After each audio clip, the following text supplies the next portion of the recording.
Yo no me siento orgullosa de decir, soy de Costa Rica, soy de Nicaragua. Eso a mí no me da ningún orgullo. ¿Por qué me debería dar un orgullo algo que yo no escogí? A mí me da orgullo mi abuela, a mí me da orgullo mi mamá, que es tica, a mí me da orgullo mi papá, que trabajaron para sacarnos adelante. Eso me da orgullo a mí. Y yo me reconcilié con mi acento tico. Yo tenía 15 años y me fui para Nicaragua. En bus. Les digo que era rebeldita.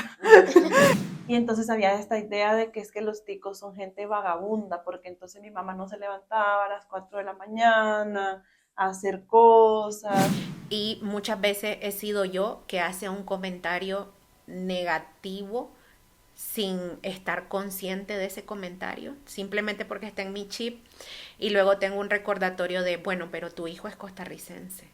Y ahí es donde digo, es cierto. Yo quiero inculcarle a mi hijo amor por su país, porque su país es Costa Rica. Creo que mi familia materna todavía no reconoce que mi papá es nica.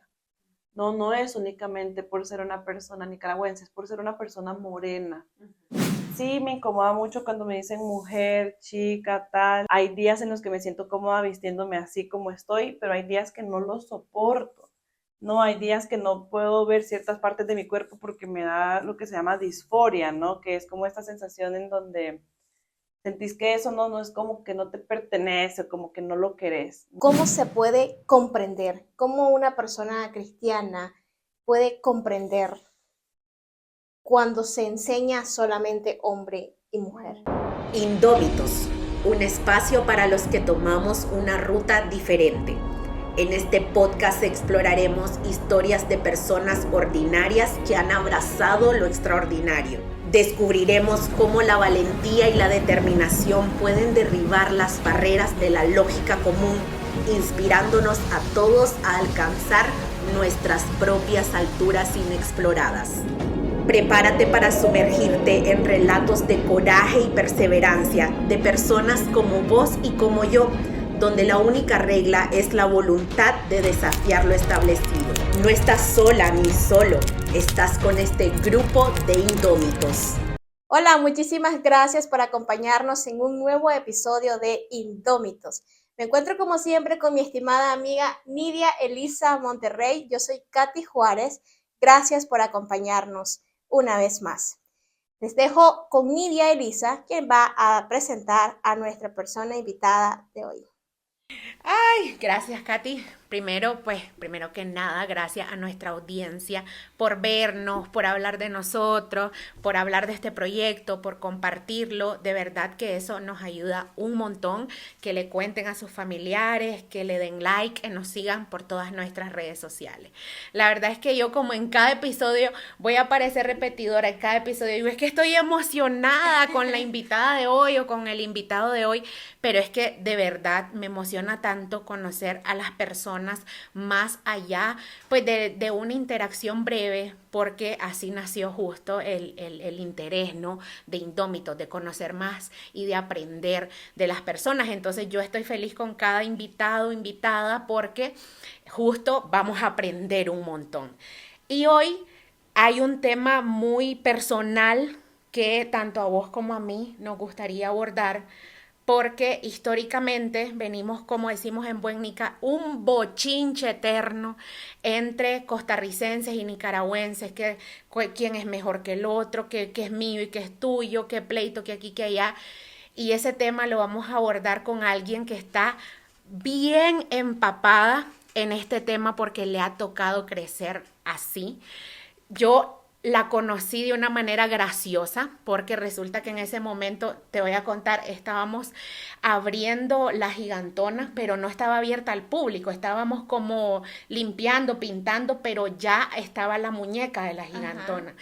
Entonces ella pasó, vio la muñeca y dijo, eso es Nica, eso es Nica. Y entonces entró, yo estaba en cocina y empezó a decir, oigan, pero aquí ¿qué? Va a ser comida nicaragüense. Y yo escucho que Kevin empieza a hablar con ella de que decirle, sí, somos comida nica, que no sé qué.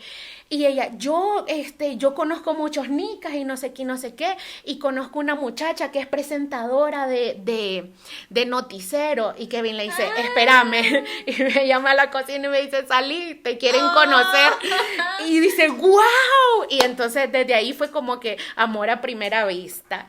Y luego ya fui conociendo un poco más de que ha trabajado mucho tiempo en temas relacionados con derechos humanos, justo también por su experiencia de vida en temas que están muy ligados con la migración, con todos estos temas muy estrechamente relacionados también entre migrantes centroamericanos, ya es a nivel Centroamérica, no solo Costa Rica, Nicaragua, es cineasta, la verdad es que es muchas cosas que aquí vamos a ir descubriendo en este episodio, así es que con mucho gusto les presento a alguien que pues hoy puedo decir amiga, ella es Amanda, conocida cariñosamente como Hochi. Bienvenida. Hola, muchas gracias por recibirme. La verdad es que me siento muy halagada y bueno, es un tema del que yo siempre quiero hablar, escribir. Llevo bastante tiempo también escribiendo sobre este tema.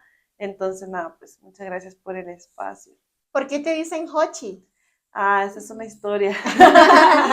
Es porque yo tengo tatuado un sacuanjoche y tengo tatuada una guaria morada, que es la flor nacional de Costa Rica. Y entonces en mi Twitter y mi todo me puse Amanjoche.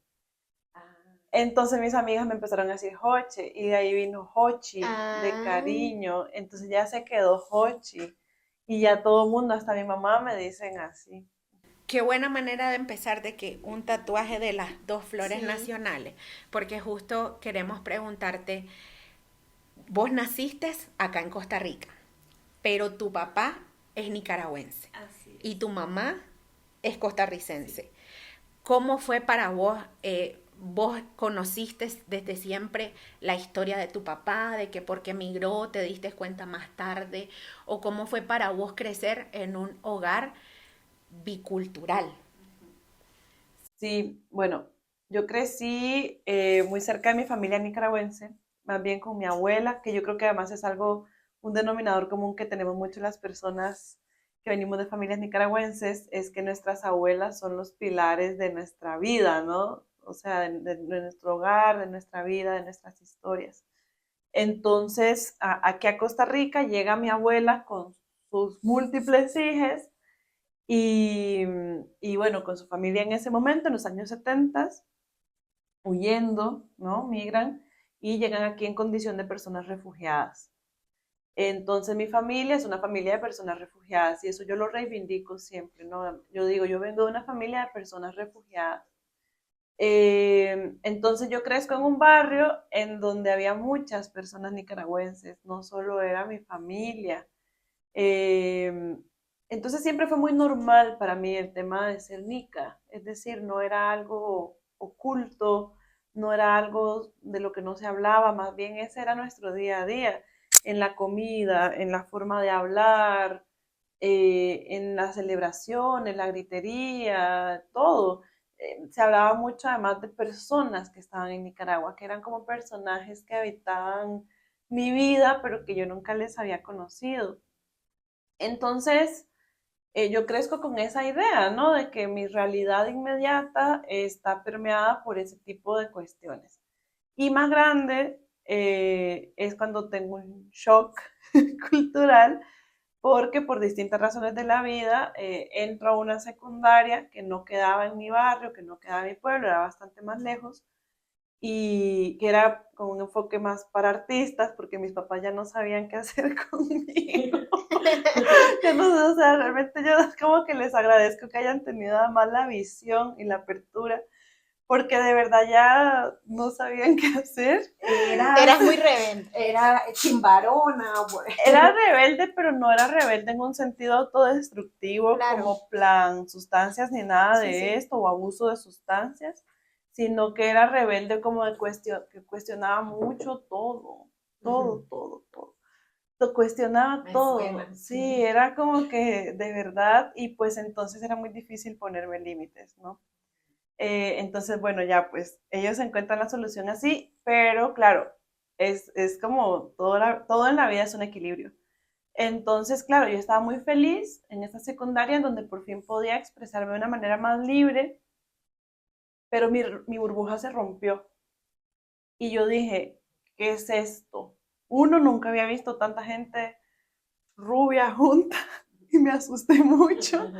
Y bueno, no solo era un tema de la burbuja de mi pequeña Nicaragua en la que vivía, sino también era un tema de clase, ¿no? Era una secundaria donde había mucha diversidad de personas que veníamos de contextos muy distintos, entonces para mí no solo fue darme cuenta de que era una persona diferente por mi origen binacional, sino pues de que también eh, venía de una clase de trabajadora y que había gente que no creció como yo y que no vivía como yo. Y entonces también ahí yo fui entendiendo que en gran medida también yo vivía en un barrio con ciertas características y crecí con ciertas características, pues también porque venía de una familia de personas migrantes. Entonces entendí que había diferencia de clase también porque nosotros veníamos de otro lugar. ¿Sentiste que en esa transición que te llevó a conocer, por decir así, otro mundo, sentiste algún momento soledad? ¿Te llegaste a cuestionar sobre tu identidad? Sí, realmente justo qué bueno que lo mencionas porque en ese tiempo fue que yo empecé a sentir esa sensación de no pertenecer a ninguna parte, de no tener un ombligo, de no tener una raíz, porque justo retomando la pregunta que hacía Nidia al inicio, en mi casa no se hablaba de eso. Es decir, sí éramos nicas, pero nunca se habló de cómo llegamos aquí. Nunca se habló de por qué llegamos aquí. Nunca se habló del dolor, nunca se habló de la vida que se dejó. No se habla hasta el día de hoy. Ahora con mi papá yo lo hablo porque he tenido que hacer un trabajo muy fuerte de casi que raspar con la olla y yo siento que también el hecho de que yo me haya ido, porque me fui muy pronto. Yo tenía 15 años y me fui para Nicaragua en bus. Les digo que era rebeldita, era loca. Yo agarré un bus y dije, ahí se ven. Porque, o sea, justo a los 15 años, de hecho leímos un escrito tuyo, vos decías, te gusta mucho escribir de este tema, y leímos un escrito que me movieron muchas cosas porque te estoy escuchando hablar y estoy pensando en Alessandro y también en Octavio Elías, en el bebé de Katy, porque vienen de familias migrantes, de familias que también dejan una vida atrás, de que ellos están creciendo en un hogar bastante nica porque se cocina como allá, se habla como allá, se pone música nicaragüense, le ponemos los los trajes típicos de allá y me da susto, me da susto ese choque de identidad, que luego no sienta que pertenece a ningún lado. Entonces, ¿vos qué te dio? O sea, ¿qué dijo? Tengo que agarrar mis cosas e irme a Nicaragua. Sí, yo sentí, creo que eso es una reflexión importante porque yo sentía que no pertenecía aquí, ¿no? Que la forma de hablar no era como yo estaba acostumbrada a hablar. Incluso recuerdo recibir burlas por ciertas palabras que yo decía aquí y que como aquí no se dice igual, la gente se burlaba. Y entonces yo sentía vergüenza, pero como de mi papá, ya sabes. Como que yo decía, ¿por qué mi papá no sabe hablar? ¿Por qué me dice palabras que no están bien? ¿Te acuerdas de algún Bucero. buceo? Y aquí se dice el chofer, ¿no? Ah, Y aquí, ¿Ves? No wow. sabía. Es cierto, a veces yo digo vocero también. sí, aquí es raro. Ajá, entonces yo como que sentí eso, me sentía muy sola porque realmente tampoco encajaba mucho en mi familia, ¿no? Era artista, era un poco más rebelde, entonces realmente no tenía un lugar, pues no tenía un lugar. Mi familia nicaragüense también es muy conservadora, entonces, o sea, tampoco era como que era un lugar tan seguro para mí. Y bueno, claro que yo era muy diferente, mi mamá es tica, entonces también ahí había siempre esa cosa, ¿no? Como esta diferencia, como que mi mamá, por ejemplo, es una persona que disfruta más el tiempo de ocio, es una persona que descansa los fines de semana, es una persona que disfruta el ocio. Y entonces había esta idea de que es que los ticos son gente vagabunda, porque entonces mi mamá no se levantaba a las 4 de la mañana a hacer cosas. Y entonces yo como que siempre recibía mensajes confusos, ¿no? Porque en la calle era esta cuestión de los nicas, los nicas, los nicas. Y bueno, a mí me tocó crecer cuando pasa lo de Natividad Cándaca, ¿no? Entonces también era una cosa ya que se vuelve mediática, no existían las redes sociales como las conocemos ahora, pero el impacto que tuvo en medios, en el internet que había en ese momento, en periódicos y en la narrativa de la calle, pues obviamente a mí me chocó muchísimo. Pero del otro lado recibía que los ticos, que tu mamá es tica, entonces que tu mamá es aquí, que tu mamá es allá, y aparte ustedes saben todo el estigma que existe contra las mujeres costarricenses, patriarcal, un estigma patriarcal, ¿verdad? Que no reflexiona también sobre los contextos en los que se desarrollan las sociedades y por qué, por ejemplo, se puede percibir a una mujer costarricense como más liberada, ¿no? Y se puede percibir, estoy diciendo, porque yo no creo que esas percepciones sean siempre reales. Veamos las cosas que están pasando también hoy día aquí y en los dos países. La violencia patriarcal es implacable contra las mujeres en todo el mundo y hay estigmas contra todas las mujeres. Entonces, bueno, yo crezco así y yo idealizaba mucho Nicaragua porque era un lugar que siempre estaba en mi imaginario, se me hablaba de esta tía, de la comida, de las celebraciones, de un imaginario que yo construí y que tenía muy idealizado y dije, bueno, voy a ir a ver si voy allá y ahí me siento un poco mejor. Y sí me sentí un poco mejor en ese momento. Era muy chica, entonces también podía ver algunas cosas, ¿no? No veía todo tan profundamente. Ya más grande me fui dando cuenta que no todo era color de rosas en ningún lugar. Y ya después migrando a otros países, porque luego me fui a vivir a Guatemala pensando, no quiero nada con ninguno de estos dos países. Yo me voy a ir porque la verdad es que yo no quiero ser ni tica, ni nica, ni nada. Ya, basta. Me voy a Guatemala y ahí descubro pues que la vida no es color de rosa realmente en ningún lugar. Y bueno, luego ya lo último fue que me fui a México y ahí viví 7 años. Y ahí me di cuenta de muchas cosas sobre mi identidad, como persona centroamericana, como nica, como tica, como centroamericana, me gusta decir. Vos sentís que, bueno, tengo como dos preguntas de este momento de lo que nos acabas de contar. Uno, ¿cómo se toman tus padres el hecho que les digas me voy a ir? Me voy a ir a Nicaragua, o sea, te apoyan, te dicen qué va a ir a hacer. Y dos, si en tu hogar había esa riña constante que de cierta manera nos la estás diciendo pues de que pues tu mamá no se levantaba a las 4 de la mañana, pero entonces era tu papá el que quería dar a entender que no es una mujer nica, por así decirlo, porque me he encontrado con ese discurso muy, muy frecuente. Incluso en Uber que voy y me dicen, es que ustedes las mujeres nicaragüenses sí son trabajadoras. Y uno sí se queda como con eso en el chip. Y muchas veces he sido yo que hace un comentario negativo sin estar consciente de ese comentario, simplemente porque está en mi chip, y luego tengo un recordatorio de, bueno, pero tu hijo es costarricense. Y ahí es donde digo, es cierto. ¿Cómo tenemos que estar de manera tan consciente de las narrativas que replicamos, de cómo hablamos? Y justo por eso te lo pregunto, porque siento, sí, tener ese cuidado de no crear esta batalla, por así decirlo, con la que has crecido vos, con esta batalla de nacionalista, no sé si llamarle así. Sí. Entre mis papás no existía esto, entre mis papás, ellos siempre se respetaron por las personas que eran y creo que siempre tuvieron mucha conciencia de que sus identidades nacionales que se les impusieron, porque la identidad nacional es una imposición después de todo, no les definía como personas. Entonces, realmente en la relación de ellos eso no existía, no era algo que yo veía, pero sí de parte de las familias, ¿no? Entonces, sí creo que no hubo una responsabilidad de parte de ninguna de las dos familias en ser cuidadosas con ese tema.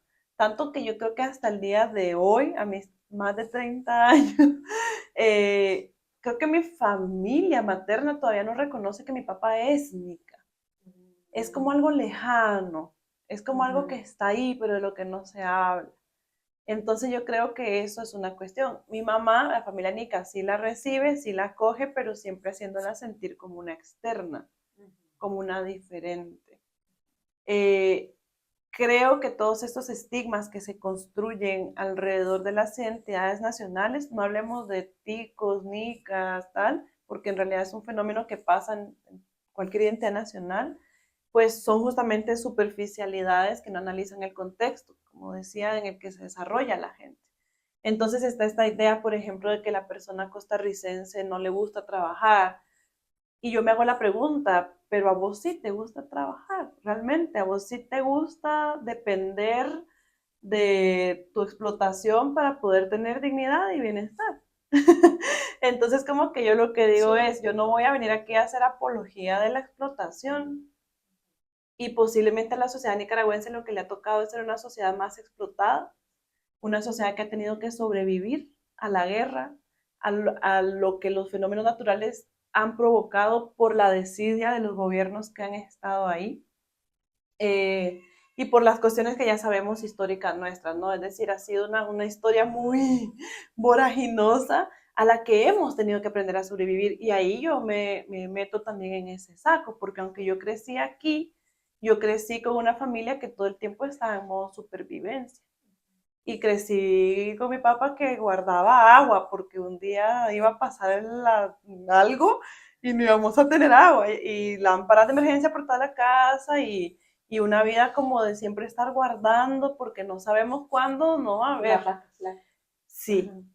Y crezco luego con una familia costarricense también, que es todo lo contrario, y entonces en mi cabeza hay un cortocircuito porque entonces yo pienso, es que ¿qué es esto, no? Y en realidad es que venimos de contextos muy distintos. Incluso este tema del tico que no le gusta trabajar, no es que no le guste trabajar, es que piensa distinto en su tiempo de ocio, piensa distinto en su tiempo de la familia, porque hay una construcción histórica que se construye desde ese lugar a partir además de luchas, de mucha lucha, de mucho derramamiento de sangre, y eso no se habla de la historia de Costa Rica.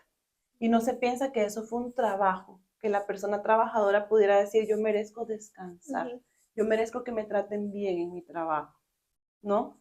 Entonces se ha construido esta idea de que, es que esos son unos vagabundos, es que estos son más explotables, no vamos a decir más trabajadores, más explotables. ¿Y quién sale perdiendo de esas narrativas de identidad nacional? La gente más vulnerable. Sí. Me encanta que toques ese tema de que tiene que ver por contextos, porque incluso una siendo nicaragüense también, le ha tocado como adaptarse a esa realidad de vulnerabilidad. Y te cuento una experiencia muy personal. A mí, cuando yo vine acá a Costa Rica, yo trabajé para una empresa costarricense y yo estaba súper acostumbrada como a dar siempre la mía extra. Y fíjate que ahorita me traes a esa reflexión de siempre estar como trabajando, trasnocharse. Tiene que ver por un contexto, tiene que ver por lo que venimos arrastrando y es así. Pero bueno, entonces en la medida que yo venía trabajando con esta empresa costarricense, yo decía, bueno, pero estos mis compañeros y se desconectan temprano. Temprano te estoy hablando 6 de la tarde, 5 de la tarde. ¿Me entendés? O sea, qué tan mal Es un estamos. horario, sí. Exacto. Y eso es una de las cosas que yo he aprendido aquí en este país, a saber decir, bueno, hasta aquí, porque yo también tengo una familia, tengo, bueno, ahora un hijo, tengo un esposo y tengo simplemente el derecho de ir a hacer ejercicio, de ver una película. O sea, parte también de integrar el ocio, llamémoslo, o el dispersamiento como parte natural, que no podemos estar trabajando 24/7. Y ojo, hay personas que lo hacen porque es lo que decía vos, dependiendo del contexto en el que viene. Porque es lo... Modo sobrevivencia. Exacto. Porque justo ahorita Hochi decía, y ahí tenés derecho a descansar. Y yo estaba pensando en unos clientes que tenemos en la Gigantona, que ellos no tienen a nadie aquí. Trabajan en un lavacar y entonces como no tienen que ir a visitar a la abuelita, a la mamá, ni siquiera tienen a sus hijos aquí, seguramente para sobrevivir, no solamente en el tema económico, sino en el tema mental de no estar pensando o no estar encerrado en un cuartito porque solo rento un cuartito, entonces lo que hago es trabajar. Y trabajo y trabajo y trabajo y ves aquellos horarios de que salgo a las 9 de la noche porque así me paso el día trabajando, no tengo interacción social, no tengo también, como te puedo decir, como mi amigos, mi familia y todo quedó allá, no me doy la oportunidad de crear un nuevo espacio aquí. Y creo que pasamos por eso las dos. Claro. También ahorita que vos decías todo eso, yo lo analizaba, ¿no? Y cómo a una le toca a veces, o mejor dicho, toca tal vez como migrante, dar la mía extra, porque tenés que empezar de cero, no tenés algo ya construido o algo que has venido formando a lo largo de los años, entonces toca empezar de cero. Pero justo me gusta que planteemos esto para que modifiquemos el chip. Y ahora te quiero preguntar del otro lado, ¿cómo pasaba cuando ya te vas integrando en esta secundaria, te vas integrando a un contexto más costarricense? ¿No te pasaba que escuchabas alguna burla, broma, que atacara a los nicas, que fuese al revés? Ya no es los ticos son vagos, sino que los nicas son, que ahí otra vez te posiciona en entonces, ¿qué? Entonces, ¿yo qué? La verdad nunca me pasó. Quiero sí hacer la aclaración de que este era un espacio muy excepcional. No era un espacio muy excepcional y la verdad es que nunca me pasó. De hecho, recuerdo que un día la profesora de música, era una secundaria grandecita, tocó música a Carlos Mejía Godoy en un acto cívico. Mm. Tengo recuerdos más bien siempre de mucho respeto y de mucho convocar como a eso. Yo sé que esa no es la realidad que se vive en este país y no quiero como utilizar mi experiencia personal para decir que no existe, porque sí he hablado con muchas amigas y amigos que han crecido como personas binacionales acá y personas racializadas, que también yo creo que ahí hay que establecer ese límite importante, que sí han recibido esa violencia, porque la violencia xenófoba contra las personas nicaragüenses en gran medida también es una violencia racista. No, no es únicamente por ser una persona nicaragüense, es por ser una persona morena. Y yo creo que eso hay que hablarlo también, ¿no? Es decir, la violencia o sea, del Estado de Costa Rica y de los discursos de odio en Costa Rica tiene que ver con discursos racistas también y con que es un país profundamente racista, ¿no? También con las personas negras o racializadas de aquí, de este país. O las comunidades indígenas. O las comunidades indígenas. Entonces, claro, yo puedo venir aquí a decir, no, a mí no me pasó eso. Pues claro, hija, porque sos una persona blanca, socializada como blanca. Y no es la misma experiencia de mis amigas o amigos que sí han vivido esos comentarios desde chiquitos, pues porque son personas morenas o racializadas. Entonces creo que más bien mi experiencia personal en ese caso es excepcional por distintas razones, lo cual no quita que esa violencia no exista y persista, ¿no? Sí. Ajá, entonces creo que por eso sí también es como ¿Y importante vos hacer cómo esa te acotación. identificabas? Estamos hablando de tu etapa de adolescente, ¿verdad? ¿Vos sentías o te llamabas costarricense o nicaragüense o decías que eras binacional? Siempre he dicho que soy binacional, siempre. A mí me gusta decir que soy ticaragüense Ujú. y de hecho como tengo este sueño de tener una obra artística, aunque sea simbólica, de que las personas ticaragüenses tengamos nuestra identificación, Ay, me ¿no? encanta.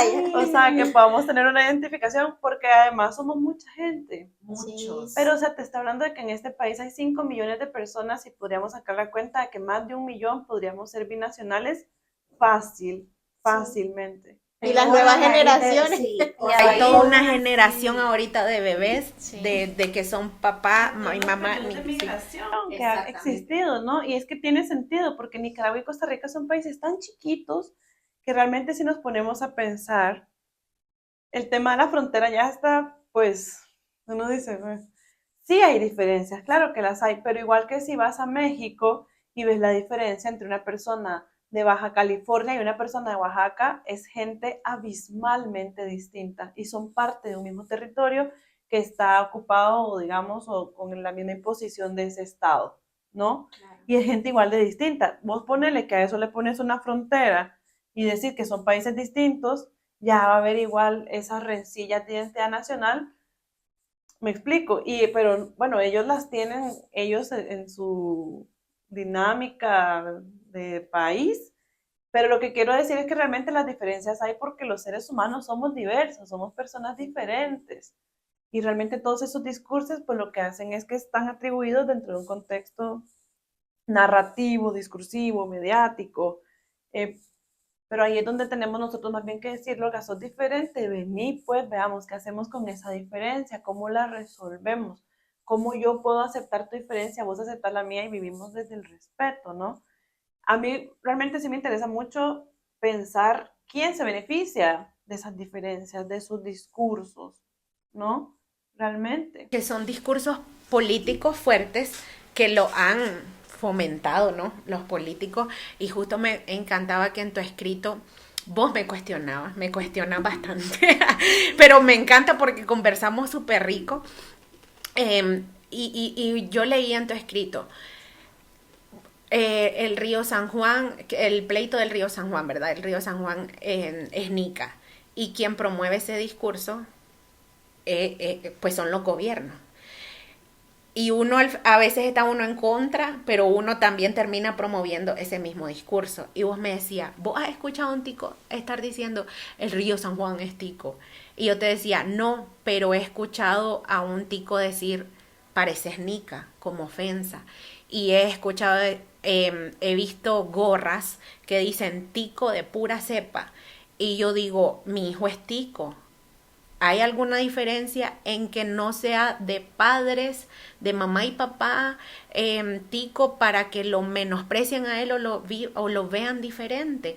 Y uno crece con ese susto y con ese miedo de que, por ejemplo, yo siento que como familia nosotros estamos haciendo un esfuerzo, tanto pues su papá, su familia paterna como la familia materna, estamos haciendo un esfuerzo de que no se le burlen al niño cómo pronuncia la R, porque él al socializar, al entrar a un kinder, él habla como su profesora y como sus amiguitos, sí. La R está bien remarcada, él ya empieza a utilizar otras palabras que nosotros no le decíamos, pero lo que nosotros hacemos es como, por ejemplo, él me dice, ¿cómo se llama esta fruta? Y yo le digo, aquí en Costa Rica le dicen cas y en Nicaragua le decimos guayaba, para que no le pase eso, pobrecito del bucero, que vos sintas que tu papá habla mal, pero ambas palabras son válidas. Y ahora que te escucho y todo eso y que estamos compartiendo el mismo susto y también la misma necesidad de modificarnos el chip de qué narrativa debemos nosotros abandonar y cómo podemos entonces, cómo hacemos para llevar una convivencia más pacífica y entender al final que tenemos más cosas que nos unen que las que nos separan. ¿Cómo hacemos? ¿Qué te funcionó a vos para hoy en día? Tal vez pues no estás al 100 identificada y eso, pero como que ya tenés herramientas con las que puedes lidiar, ¿no? Frente a esta situación de discriminación de ambas partes, hermana. Te discrimina tu comunidad nicaragüense y te vas a sentir discriminada por otro lado. Sí, yo creo que hay como una cuestión bien profunda porque realmente ya, o sea, nunca sentí que terminé perteneciendo a ninguno de los dos lugares, ¿no? Es decir, como que por eso también en un momento dije, chao, ya, yo no voy a estar aquí recibiendo migajas de ningún país. Entonces, siento que eso también me condujo a mí a tener una reflexión mucho más profunda sobre mí misma, sobre quién yo soy, más allá de todas estas imposiciones de que si soy nica, que si soy tica, que cómo son los ticos, que cómo son los nicas. Y luego, viviendo fuera, también me di cuenta de que realmente esas son cuestiones que pasan en todo el mundo y que están esos discursos. Y yo dije, bueno, olvidémonos de esos discursos. Eso a mí no me define y eso no define a las demás personas. Voy a conocer a la persona y además me voy a conocer a mí misma. ¿Quién soy yo? ¿Quién soy yo? Con esa historia que traigo de mi familia y de mis dos familias, porque no solo tengo una familia, tengo dos familias. ¿Qué hay ahí?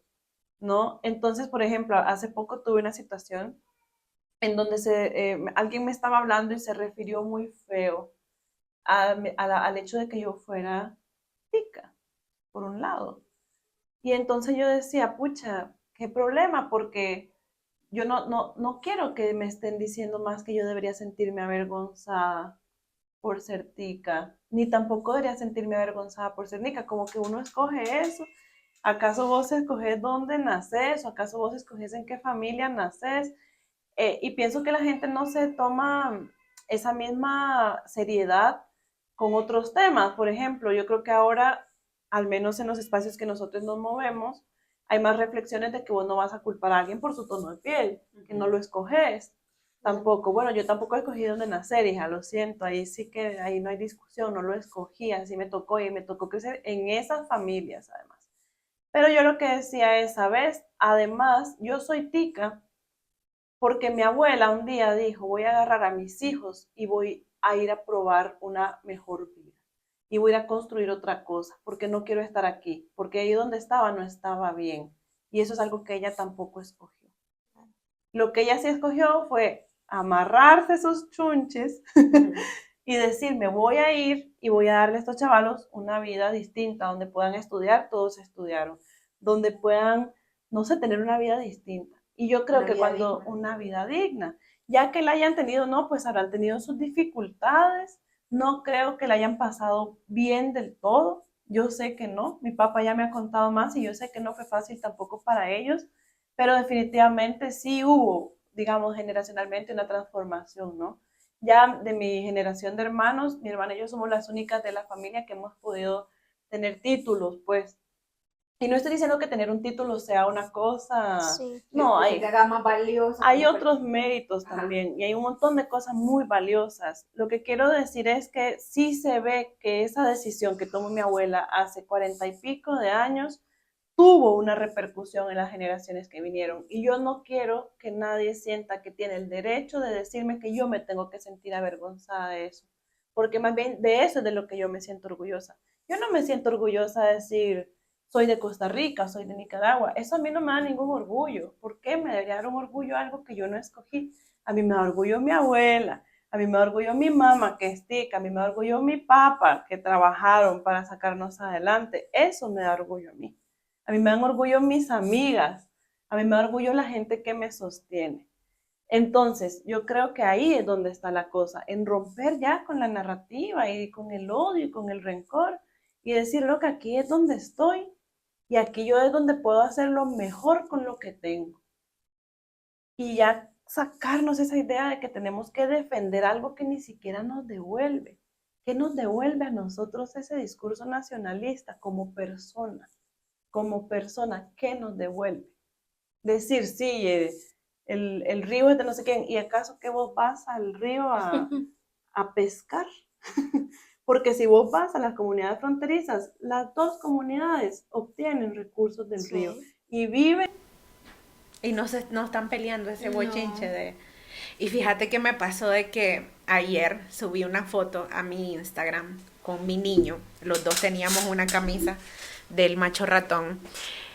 Y yo puse Nicaragua en el buscador de música. Y la primera que me salió es Soy nicaragüense. Y yo la puse. Luego escucho, soy nicaragüense, huehuense por gracia de Dios. Y no sé qué, este orgullo nadie me lo va a quitar. Soy dueño del Coco y del río San Juan. Y fíjate que me devolví y borré la historia. Borré la historia porque solo estaba pensando en las 8 y diciéndome, es que ese pleito de que el río San Juan es nica. Y yo dije, wow, es cierto. O sea, esta canción existe, esta canción me gusta, pero como estoy trabajando en mi narrativa, mejor la voy a borrar, porque eso me hace ser consciente y de lo que yo quiero enseñarle al niño y que mi hijo no tenga ese choque de identidad, ese que no sabe qué, o justo eso que decí, de que se tiene que avergonzar de los privilegios que él tiene, y de ahí, pues porque es un país en este momento que tiene Estado de Derecho, que hay democracia, entonces ¿por qué el niño va a sufrir? Porque tiene derechos, sí, May, tiene derechos. Que te quieran hacer sentir mal, y yo creo que, y eso es algo de lo que yo quería hablar hace un ratito, y es del tema de la culpa del superviviente. Yo crecí con personas que tenían culpa de haber sobrevivido, y que realmente yo siento que no pudieron vivir a plenitud su bienestar y que en alguna medida como que medio lo quisieron heredar y yo por rebelde me lo sacudí, pues, y yo dije, no, nunca más voy a sentir culpa por estar bien, pero también porque por razones fuera de mi control tuve que emigrar muchos años y vivir fuera y experimentar lo que era la migración y experimentar lo que era estar lejos de mi casa y entender que mi casa es muchas cosas y puede ser muchas cosas, más allá de un discurso. No, mi casa no es ese discurso. Entonces yo creo que justamente el tema de no culparnos por estar bien y no tener que sentir que todo el tiempo tenemos que estar sufriendo para que de alguna medida podamos como sublimar el castigo por habernos ido.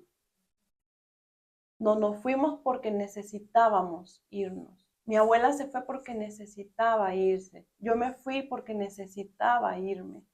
Y eso está bien. Y tengo derecho de estar bien. Y yo creo que para quienes tienen hijos en este contexto de migraciones, de los contextos que habitamos, el hecho de poder decirle nuestra existencia es válida y nosotros tenemos iguales derechos que toda la gente y tenemos derecho no solo como los que ya sabemos al trabajo, a la vivienda, a la salud, no, también tenemos derecho a estar bien, a ser alegres, a estar tristes, a llorar, a compartir, a tener redes, a tener amigos. Y eso lo tenemos en cualquier territorio. Si estamos aquí o estamos en Azerbaiyán, démonos el chance de estar bien. Y yo crecí con mi abuela, que yo recuerdo que cuando cruzábamos la calle, ella me agarraba bien duro y me decía que teníamos que cruzar solo como en el momento, porque cualquier cosa que nos pasara iba a ser culpa de nosotros. Mi abuela tenía esa idea de que cualquier cosita que nosotras hiciéramos mal o fuera de la regla, o que si alzábamos un poquito la voz, o que si reclamábamos algo, iba a ser culpa de nosotras. Y nosotras íbamos a perder por eso, porque no éramos de aquí, ¿no? Entonces yo también quería como, o sea, me gustaría poder hablarle a mi abuela de hace 20 años y decirle, no, tenés derecho también a equivocarte, tenés derecho a alzar la voz por tus derechos también en este país. No, no, Tenés derecho aquí. tenés derechos aquí Claro. y no sos menos que nadie aquí. Y no tenés que estar viviendo con ese gran peso, con esa gran culpa, con andar siempre calladita, chiquitita, como en la sombra. No, no, no tenemos derecho de vivir fuera de la sombra. Al inicio de esta conversación mencionaste que te fuiste 7 años a México y que ahí cambiaste muchas perspectivas. ¿Cuáles son esas perspectivas? ¿Cuáles son los principales hitos que sentís vos que aprendiste de ahí para tu Ujú. vida? Creo que lo principal es que soy una persona centroamericana, que ya por fin ese binomio Nicaragua-Costa Rica se desvaneció de mi interior y pude entender que somos algo más que esa idea de perros y gatos, ¿no? O sea, que realmente ese pleito vive en los discursos, en los medios y en muchas realidades de violencia también, no, no vamos a decir que no, pero como que entendí que había algo más, ¿no? O sea, que somos una red, un territorio más rico, más grande, más complejo. Entonces fue como posicionarme a mí misma desde ese lugar, desde ese territorio al que amo y admiro y por el que trabajo y por el que realmente añoré tanto y sentí tanta nostalgia, yo luego entendí que era Centroamérica. Creo que otra cuestión fue entender que sí tenía un lugar a donde volver y que no tenía que tener vergüenza por eso, que sí tenía un lugar a donde volver y que pues que estaba bien, o sea, que lo había construido yo también, que no era gratuito tener a donde volver, que fue el esfuerzo de muchas personas que estaban detrás de mí y darme chance de regresar en su momento cuando las condiciones estaban más favorables para mí, de regresar. Y regresar para mí fue como un lanzarme al vacío, fue como volver a migrar otra vez. A pesar de que era mi casa, ya era dejar mucha vida y volver a decir, no sé qué va a pasar, pero me lanzo. Y fue darme cuenta de que la calidez radicaba no en la red nica que tenía aquí, ni en la red tica o lo que sea, radicaba en las relaciones de calidad que había construido a lo largo del tiempo y que eso no tiene nacionalidad. Uno puede construir relaciones de calidad con quien sea. Ahora una de mis mejores amigas es del Líbano, ¿no? Y ella me decía como, es que nos parecemos mucho. Y yo le decía, claro, porque entre sures nos entendemos, ¿no? Eso fue muy importante para mí y yo me reconcilié con mi acento tico, ¿no? Como que yo puedo cambiarlo en distintos contextos y me reconcilié con el hecho de que ya no siento vergüenza, de que ya no siento nada realmente, lo que siento es que así es, eso fue lo que me tocó, eso es lo que yo soy y a quien le guste bueno y a quien no, pues chao, que se vaya y vaya a terapia y ve a ver por qué no le gusta. Ya sabes, sí. Siempre en el marco pues de respetar, de cuidarnos. Yo creo mucho en los cuidados, creo mucho en las redes, creo mucho en el apoyo mutuo, creo en la comunidad y eso fue lo que a mí me salvó en México. Sin nacionalidades, la gente que estaba ahí. Y cuando regresé aquí también. Entonces creo que ese fue el hito para mí. Saber que las redes uno las construye de la calidad de persona que quiere ser. Y eso no tiene bandera. Gracias, Jochi, por eso, porque estoy súper conmovida, de verdad que ahorita estaba como con la cabeza explotada, así, porque dijiste algo muy importante que fue, tengo dónde volver. Y a muchos de nosotros nos ha pasado que migrantes, especialmente nicaragüenses, pues venezolanos, cubanos, que venimos de contextos políticos difíciles, en conflictos constantes, que no, sentimos que no tenemos o que no pertenecemos. Y quiero aprovechar este momento, pues no estamos hablando de mí, pero quiero aprovechar el hilo de esta conversación para contarte que en 2023 yo viajé a Colombia, de aquí de Costa Rica a Colombia. Todo bien, porque yo tengo mi pasaporte nicaragüense, yo no necesito visa para Colombia porque soy costeña, soy de Bluefields, y bueno, ahí hay tratados que me exoneran, no sé si es la palabra adecuada, pero del visa, y pude ir, y pues muy bien. Al querer regresar, al querer abordar el vuelo de regreso de Bogotá a Costa Rica, entrego mi pasaporte nicaragüense.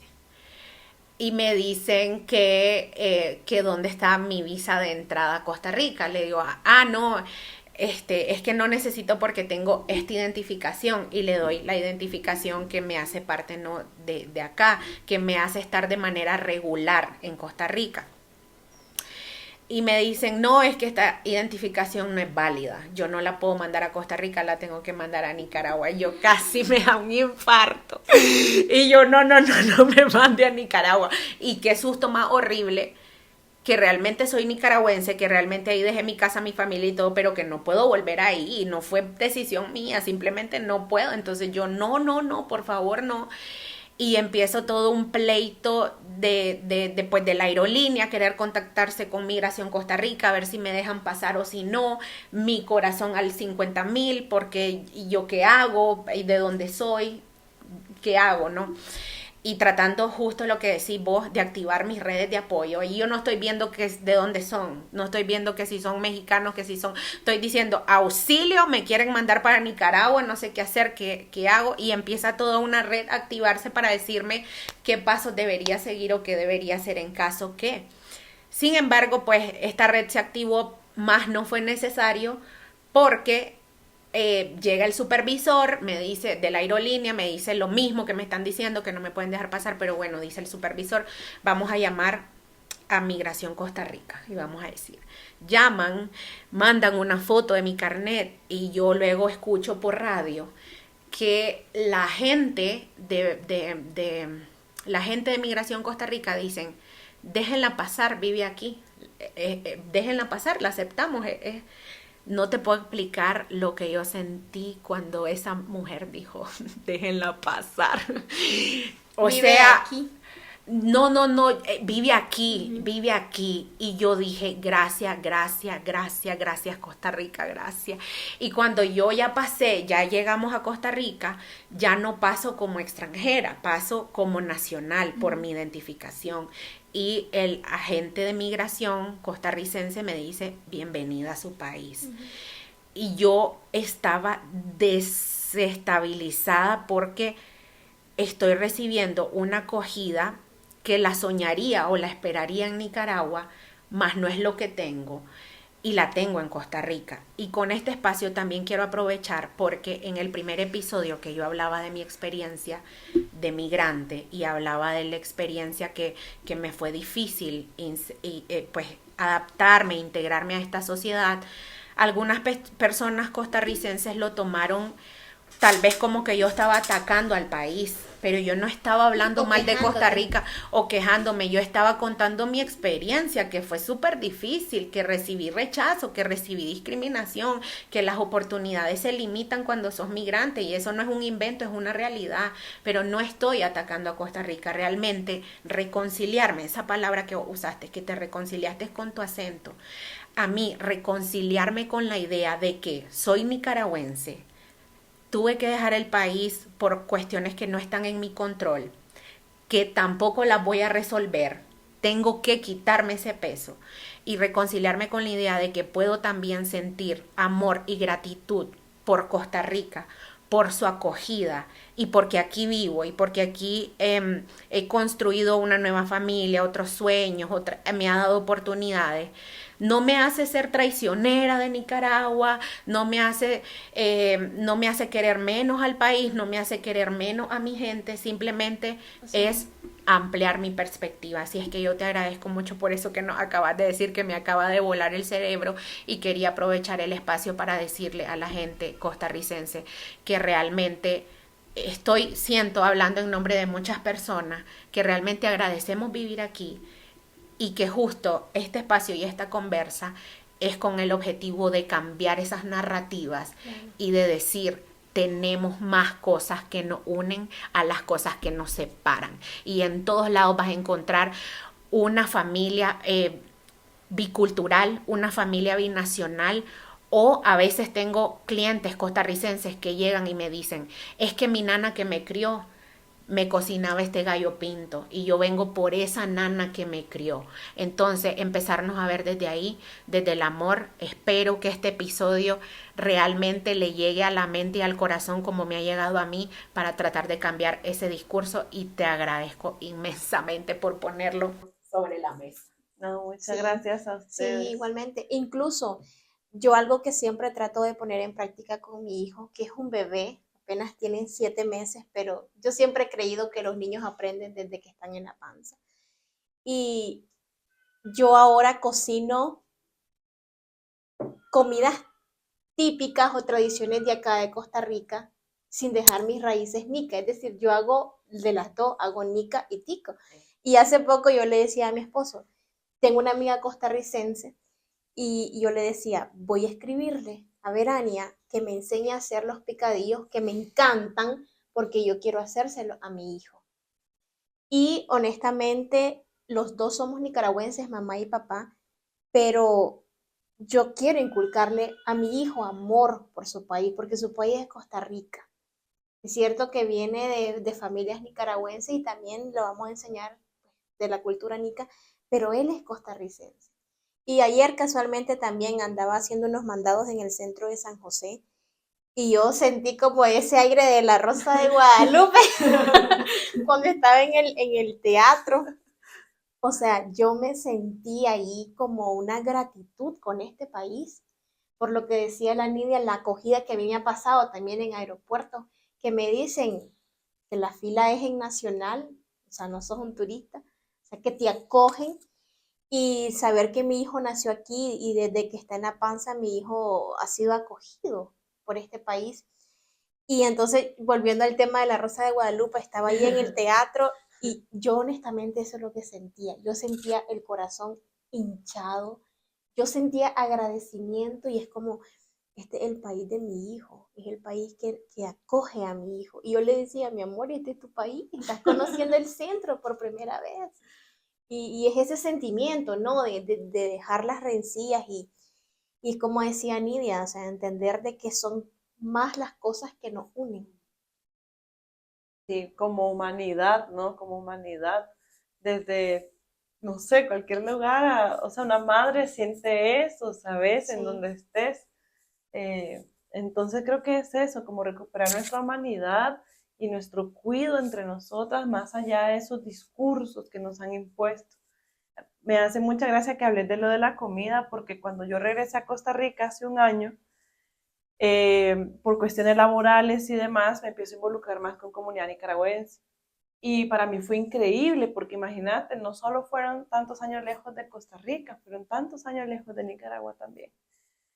Y claro, con la imposibilidad de regresar. Entonces yo vine y bueno, mira todo, quería comer, yo comía como Goku, yo tajaba, papá, papá. Y entonces lo que yo recuerdo es que mucha gente hablaba cosas muy feas de la comida de Costa Rica.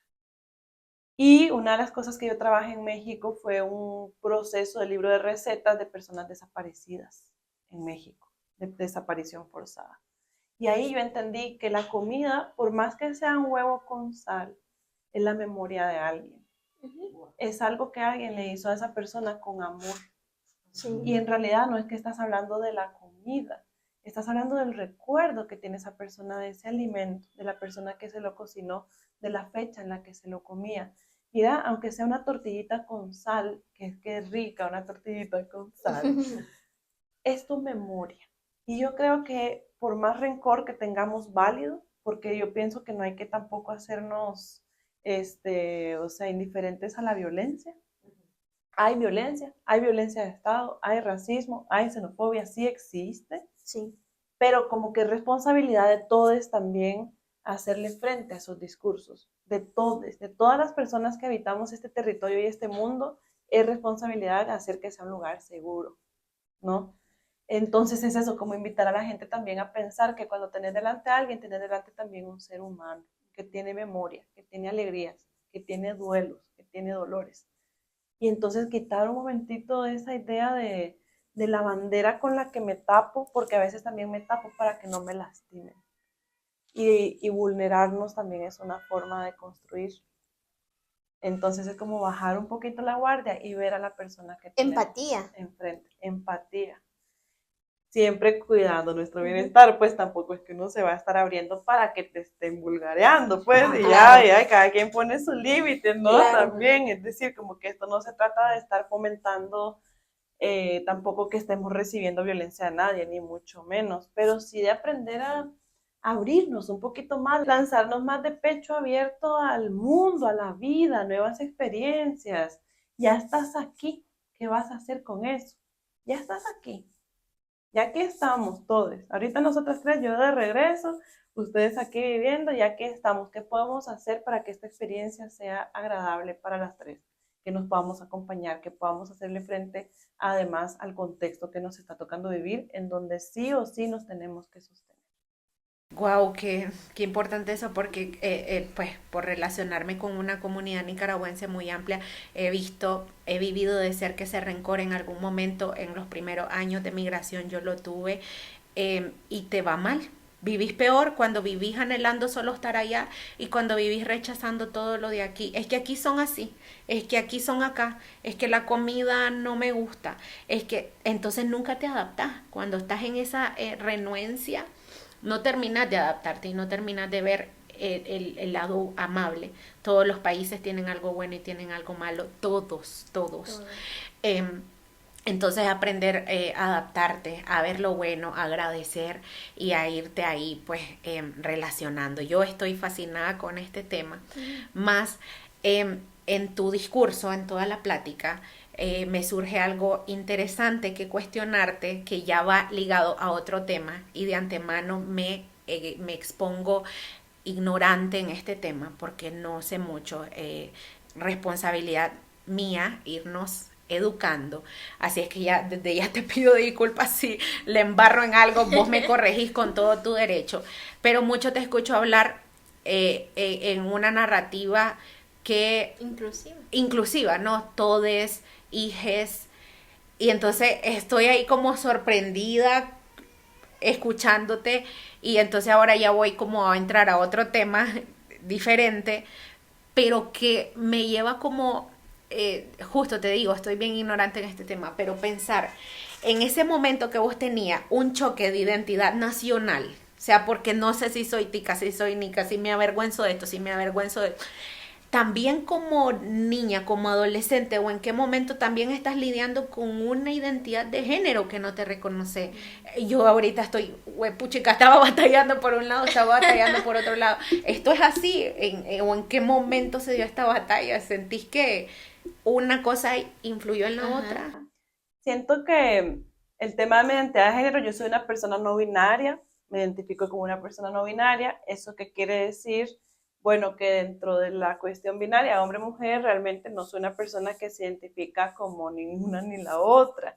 Y no porque yo me identifique o no como una decisión que yo tomé un día que me desperté y dije, hoy voy a hacer esto. No, yo así nací y eso lo tuve muy claro siempre, siempre.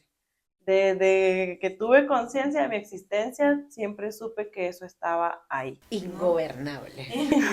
Es como, sí, o sea, como el tema de la casilla, el tema de la nominación, entonces yo eso siempre lo tuve más presente. Creo que me tocó crecer en una generación que no tenía tan claras ciertas nomenclaturas, ciertas posibilidades. Entonces, claro, para mí fue bien confuso navegar entre un montón de cosas que estaban pasando, de decir, ok, yo sé que no soy esto, pero no sé cómo apalabrarlo. Entonces ya pues creo que sí tiene que ver una cosa, no creo que una cosa haya influido en la otra como tal, pero sí estoy completamente segura de que por ser la persona que soy, he tenido que realizar ejercicios mucho más profundos sobre mí misma.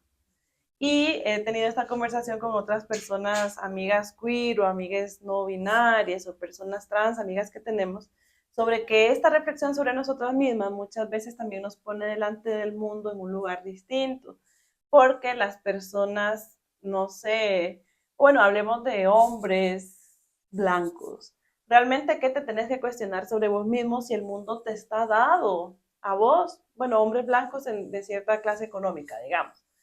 ¿Qué te tenés que cuestionar realmente? Si básicamente existís porque el mundo está hecho para vos. Todo está hecho para que vos existas en el mundo cómodamente. En cambio, personas como yo, bueno, como viéndolo de una perspectiva interseccional también, ¿verdad? O sea, sí soy una persona blanca, pero soy una persona no binaria de una familia de personas refugiadas. Entonces ya ahí hay elementos, y de clase trabajadora.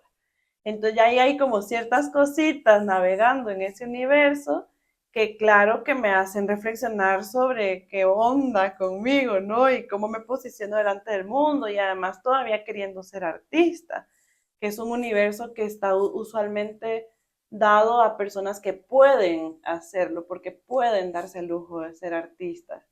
Entonces, claro, como que tengo que reflexionar mucho más sobre mi existencia, romper muchas barreras, enfrentarme a muchos discursos de gente que incluso que dice que hasta el día de hoy que no existo. Y yo, no existo. Bueno, voy a ir a no existir por allá, entonces, ya saben, voy a ir a esa esquina a no existir. O sea, claro que existimos, por supuesto que existimos en todo el mundo. Y existimos además en un montón de culturas. Solamente que en nuestras culturas que se nos han arrebatado nuestros saberes, o que se nos han arrebatado pues otros conocimientos, no se puede apalabrar, pero si vos te vas a culturas de pueblos originarios o si te vas en todo el mundo, existen las personas no binarias o las personas sexodisidentes, eso está ahí, a nosotros fue que nos lo arrebataron como otro montón de cosas.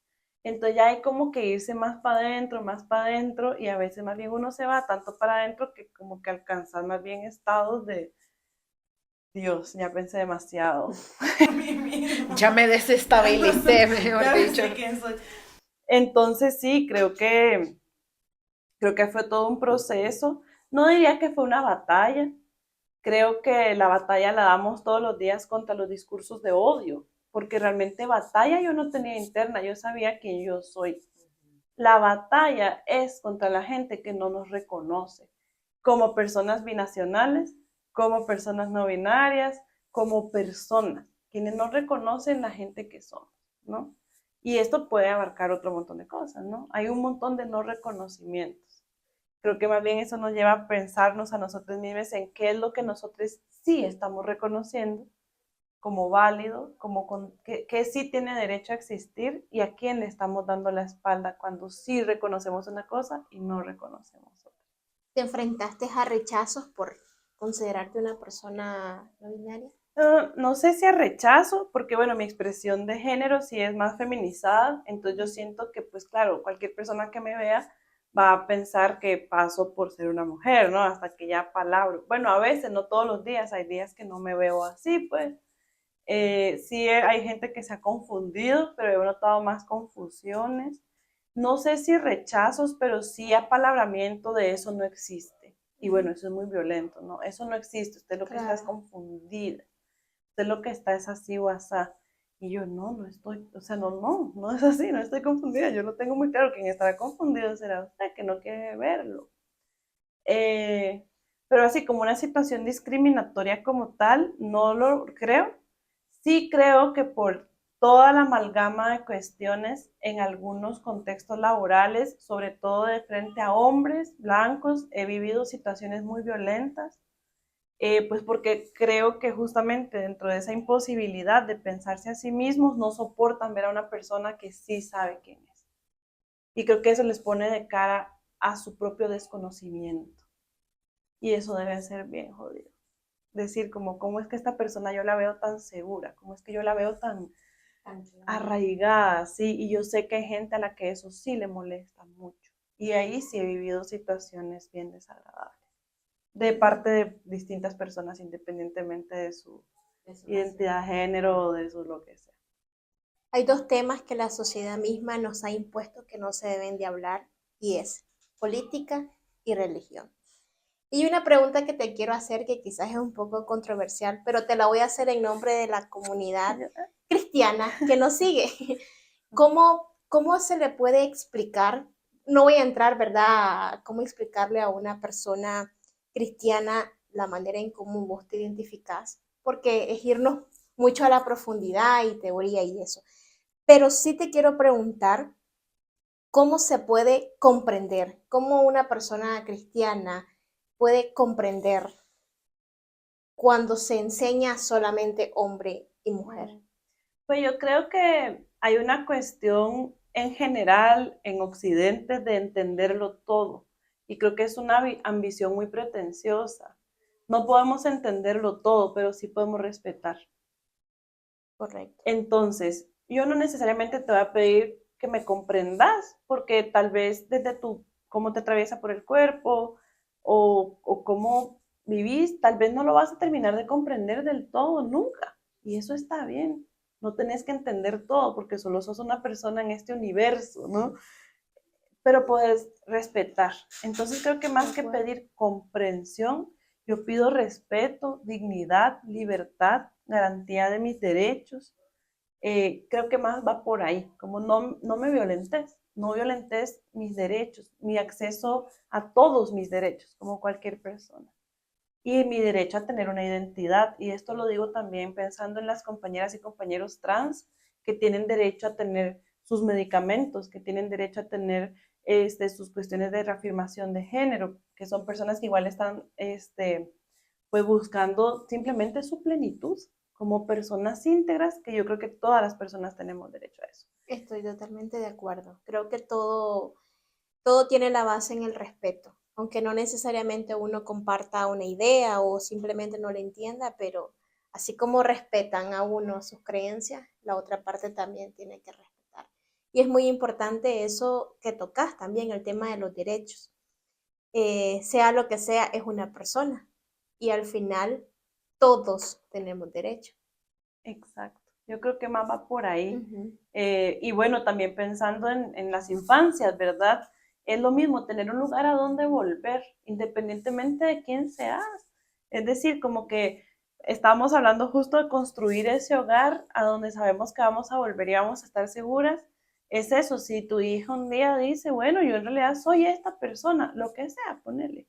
en tanto respetes, no violentes, en tanto no estés haciendo un daño realmente, pues claro, o sea, tener derecho a ser la persona que querrá ser. Porque también creo que muchos de los discursos de odio se han escudado en esta cuestión de estigmatizar a las personas como que utilizan la identidad de género para poder salir impunes de ciertos actos, ¿no? Y eso está muy inscrito en los discursos de odio, ahora mismo, hoy presentes en presidentes de nuestra región, ¿no? Entonces, yo lo que creo es como cualquier persona también, a como merece respeto, cualquier persona puede hacer daño independientemente de su identidad de género, de su nacionalidad. Y es que esto, como ven, al final termina todo entrelazándose, porque quienes construyen esos discursos de odio y quienes los fomentan después de todo. Hay una gran responsabilidad en los medios de comunicación, hay una gran responsabilidad en los poderes hegemónicos, hay una gran responsabilidad entre personas que los reproducen y bueno, que al final termina en consecuencias físicas y vitales contra muchas personas. Y aquí estoy hablando en general, estoy hablando de cuestiones de temas de si es una persona nicaragüense en Costa Rica que sufrió un acto de odio por un discurso xenófobo fomentado por medios de comunicación, o si es toda la violencia que reciben todos los días las personas trans y no binarias en la calle. Todo eso es parte de una estructura violenta que ahí es donde yo digo, ahí pongamos el ojo en esa estructura que nos está violentando a todos, que a todos nos está arrebatando derechos, que a todos nos está encasillando, que a todos nos está metiendo en una cuestión normativa de que tenemos que ser así, tenemos que ser así, y si no, te va a violentar. Al inicio de esta, bueno, al inicio de esta segunda etapa de la conversación, Lidia comentaba que hay muchos temas que ella desconoce y que igual yo también. Pero, ¿cómo es tu día a día? Es decir, si alguien te dice, por ejemplo, en el banco, te trata de ella, te trata de mujer, educás de cierta manera, le decís, no, no me trate de ella porque así, o simplemente lo dejas pasar. Bueno, yo utilizo pronombre ella porque me siento cómoda con eso, porque como pueden ver, realmente yo, o sea, yo sé quién soy. Y no quiero decir que la gente que escoge pronombre ella no sepa. Más bien creo que también es un acto de valentía decir, yo escojo pronombre ella porque sé quién soy y ese es mi pronombre también. Entonces más bien defiendo a mis compañeros que escogen usar ese pronombre porque también viene de un ejercicio en decir, con este me siento cómoda. Es como cuando, o sea, vos no vas a andar algo que te esté dando picazón, que te esté dando alergia. Si algo a vos te está haciendo daño, te lo vas a quitar. Sí. No es lo intuitivo. Entonces, en ese sentido, yo me siento cómoda con ese pronombre. Así que, bueno, usualmente no tengo esos choques. Sí me incomoda mucho cuando me dicen mujer, chica, tal. Entonces, depende de la situación. Si yo siento que es una situación que no me expone a una cuestión más violenta, yo digo, no, mires, ¿qué tal? O sobre todo con personas nuevas que estoy conociendo, amistades así, yo sí digo, no, mira, es que yo soy una persona no binaria, entonces puedes referirte a mí por mi nombre o como persona, la persona invitada, la persona cineasta, la cineasta, ya sabes, hay muchas formas de no utilizar lenguaje binario, muchísimas. O sea, en realidad a veces hasta es más cómodo porque hasta hace más chiquito, o sea, realmente. Sí. Entonces, sí, en mi día a día, creo que en mis relaciones personales, a veces también, antes, cuando no tenía una pareja, era como, pero esta persona, ¿será que quiere andar conmigo porque me está exotizando? Porque sí quiere estar conmigo. Ajá, como que a veces pasa eso, como que tenés dudas también del respeto, o de será que esta persona sí reconoce quién yo soy o solo me está dando largas para no incomodarse a sí misma.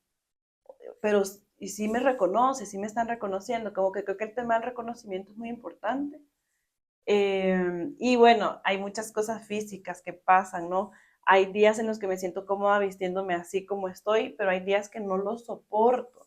No, hay días que no puedo ver ciertas partes de mi cuerpo porque me da lo que se llama disforia, ¿no? Que es como esta sensación en donde sentís que eso no es como que no te pertenece, como que no lo querés, ¿no? Como que hay una incomodidad ahí que está relacionada también a la cuestión de identidad de género.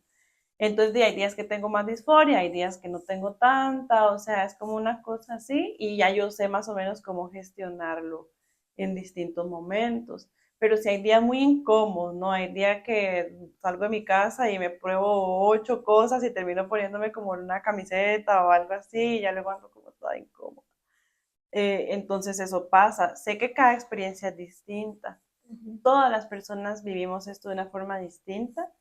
Creo que incluso las personas cisgénero, que son las personas que sí se sienten identificadas con el sexo que se les asignó al nacer, pues también tendrán sus momentos de esto. Es decir, yo creo que igual todas vivimos como en sociedades que nos imponen tanto, que entonces, o sea, el tema del cuerpo además termina siendo un territorio que sí es un territorio en disputa, ¿no? Entonces creo que no es una discusión que tengamos únicamente personas queer y personas no queer, sino que creo que más bien es lo mismo, volver a ver esas estructuras que nos están diciendo tu cuerpo tiene que verse así, tu cuerpo tiene que ser así, así se ven las personas no binarias, así se ven las mujeres, así se ven los hombres. No, cuestionémonos eso, también pongamos esas estructuras a temblar. ¿Ven por qué es ingobernable, indomable, indómita? Porque justo hablábamos en episodios anteriores que el éxito es único, o sea, tu definición de éxito es única. Para algunos puede ser X, Y cosa que para el otro es completamente diferente. Yo te estoy escuchando hablar y yo digo, qué éxito saber quién sos. De verdad, Claro. qué éxito saber y poder apalabrar esta persona soy y pasar por todo un proceso de que un complejo binacional y de que luego la identidad de género qué y luego qué soy, pero llegar a decir con todas sus letras y poder soy esta persona, me defino así, me siento cómoda así, y qué hago, ¿no? Para, ¿cuál es mi aporte social? Y yo siento que tu aporte social ha sido muy significativo porque con los escritos creo que les vamos a poder dejar el link, por ejemplo, del escrito que nosotras leímos del tema binacional. Buenísimo, podemos dejar el link aquí por si quieren irlo a leer. En la descripción podemos dejar el link para que lo lean.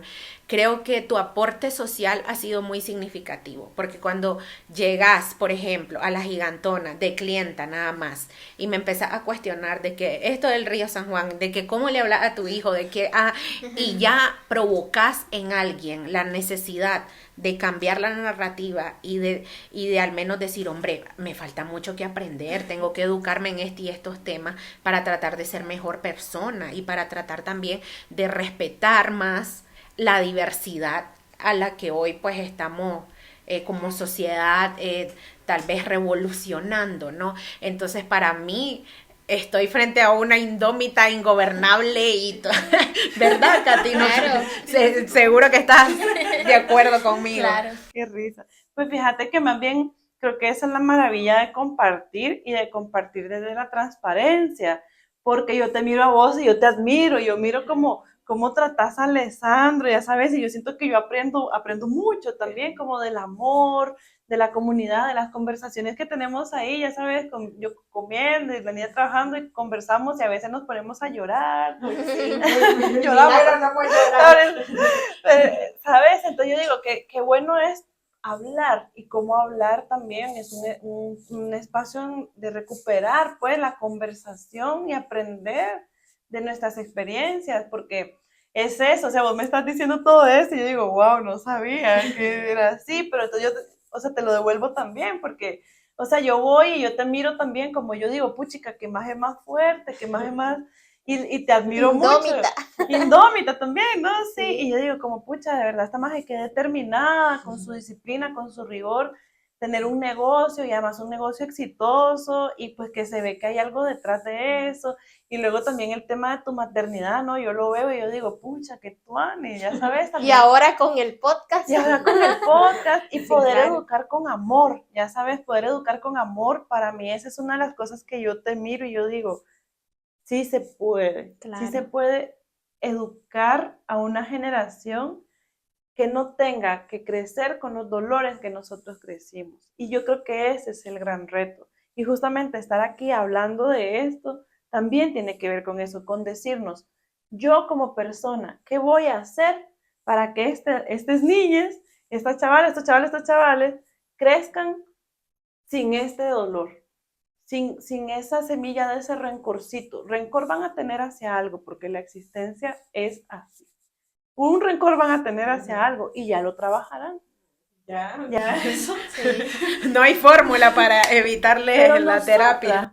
Nosotras también como parte de esta sociedad que vivimos, con las características que vivimos en Costa Rica, parte de una diáspora, lo que querrás. ¿Qué puedo hacer yo para que Alessandro crezca más seguro de lo que yo crecí? Para que Alessandro crezca sin tener que sentir que no pertenece, que sepa que no solo pertenece, sino que pertenece a 2 lugares y que eso está bien, que sí tiene a dónde volver.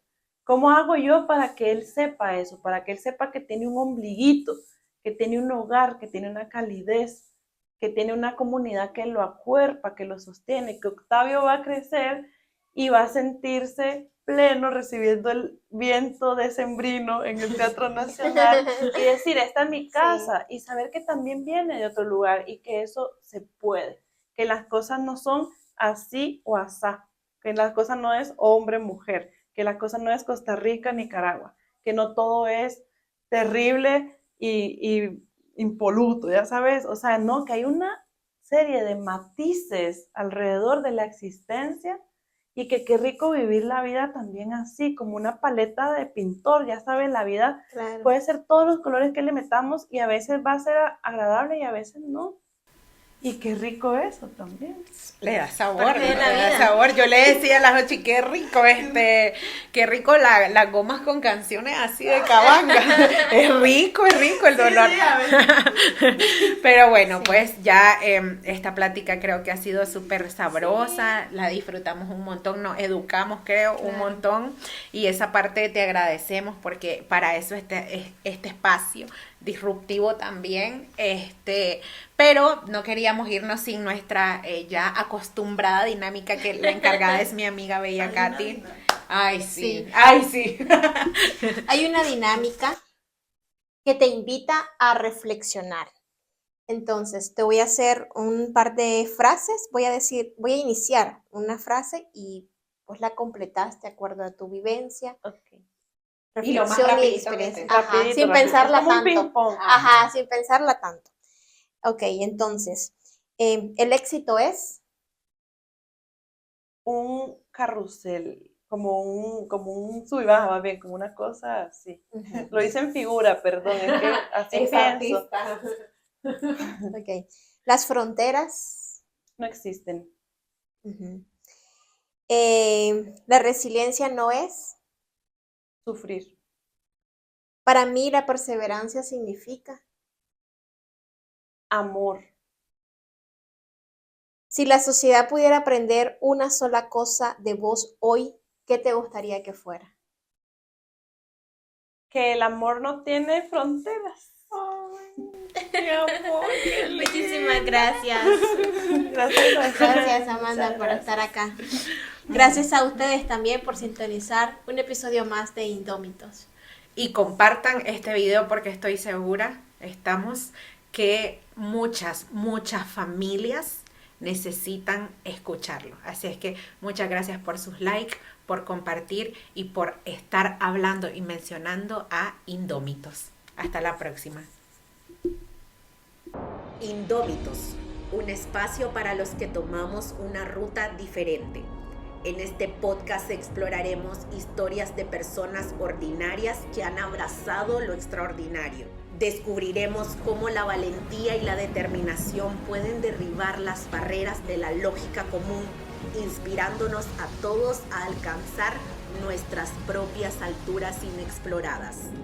Prepárate para sumergirte en relatos de coraje y perseverancia de personas como vos y como yo, donde la única regla es la voluntad de desafiar lo establecido. No estás sola ni solo, estás con este grupo de indómitos.